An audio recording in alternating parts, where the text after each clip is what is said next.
Jelang perayaan Natal dan Tahun Baru, Nataru, Polres Maluku Tengah membuka pelayanan perpanjangan surat izin keliling, SIM, keliling di Kota Masohi. Pelayanan perpanjangan SIM keliling oleh Polres Maluku Tengah memudahkan masyarakat perpanjang SIM milik mereka. Berpusat di Jalan Abdullah Soulisa, Kota Masohi, Maluku Tengah, tepat di pelataran Maplas, petugas unit Satlantas Polres Maluku Tengah membuka pelayanan perpanjangan SIM sejak Senin, 22 Desember 2025, sampai dengan Selasa, 23 Desember 2025. Pelayanan SIM keliling ini dilakukan dengan mobil pelayanan Satlantas Polres Maluku Tengah. 6 petugas dikerahkan untuk melakukan pelayanan SIM keliling ini, yang dilayani ialah perpanjangan SIM A juga SIM C bagi pengendara. Syaratnya mudah. Masyarakat yang memiliki SIM bisa langsung datang ke lokasi membawa data diri berupa KTP juga SIM yang dimiliki. Masyarakat bakal dilayani oleh petugas kemudian operator langsung sigap memperpanjang SIM secara online. Di hari kedua ini, petugas telah melayani 3 orang untuk memperpanjang SIM.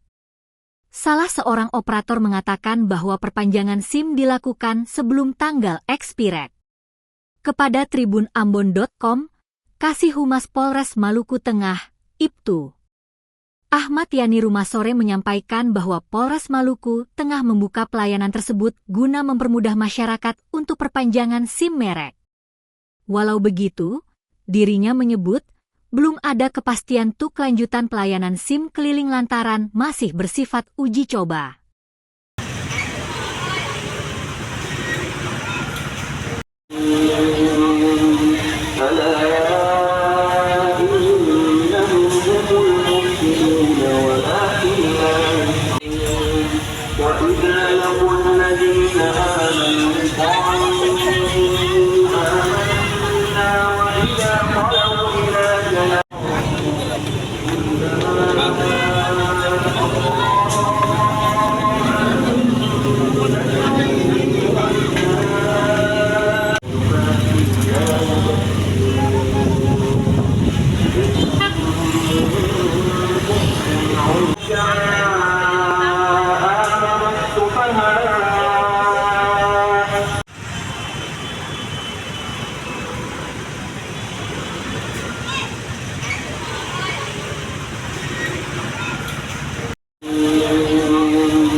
Download Tribun X sekarang, menghadirkan lokal menjadi Indonesia.